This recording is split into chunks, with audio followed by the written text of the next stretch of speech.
Welcome back.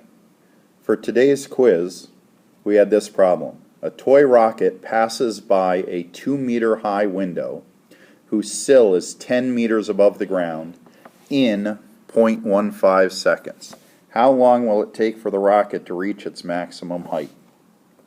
Start by drawing this picture, and in red I've placed the window.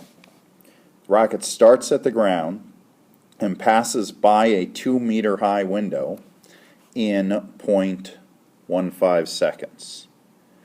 So looking at this, I take a small section. What we're going to do is we're going to look at this in 3 sections. One is looking at the rocket as it passes the window.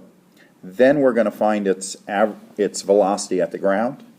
And finally, we're going to find how long it takes to reach its maximum height. Because with the given information, I can't go straight to maximum height yet. So we take what do we know initially. If we take our initial position as 0 at the bottom of the window, our final position will be 2 meters above that. Then we keep going. We don't know our initial or final velocity, but we do know acceleration and we do know time. So we start looking at our equations of motion, and there is constant acceleration, and our x equals x naught plus v naught t plus 1/2 at squared makes a lot of sense here, so we're going to use that one. Solving for v naught, we get v naught equals delta x minus 1/2 at squared divided by t, and when we plug and chug, we're going to get 14.06 meters per second. Now it's important to recall that that is now the velocity when the rocket gets to the windowsill. However, it's already traveled 10 meters at that point, and it's been slowing down the whole time. So we've got another issue.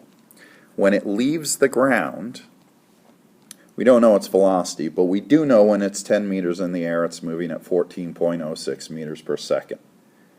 So we make another problem with our initial position at the ground, our final position 10 meters in the air. Our initial velocity, or our final velocity, is 14.6 meters per second, and our initial velocity is unknown. Our acceleration is the acceleration due to gravity.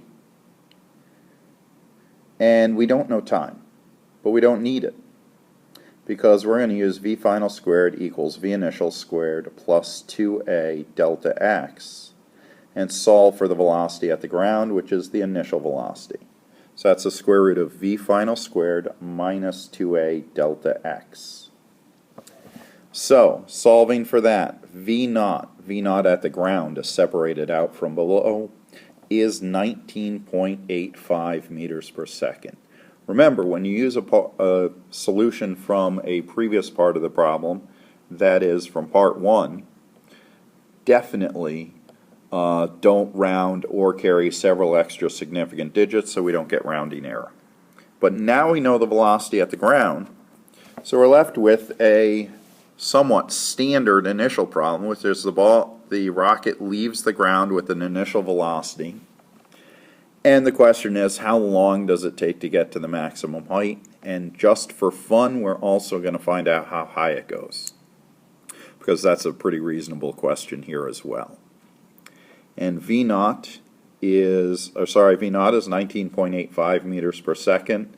The initial position is 0, and we know acceleration. So for time, v final equals v initial plus at makes a lot of sense. And if we use solve for time, we get v final minus v initial divided by acceleration. And we're going to find this thing takes 2.02 seconds to get into the air. And now that we know its time in the air, and with all that we know here, we can also solve v final squared equals v initial squared plus 2a delta x and solve for delta x. So delta x is v final squared minus v initial squared divided by 2a. And finally we have delta x equals 20 meters in the air. I think it's actually 20.1 0 when rounded off. But now we have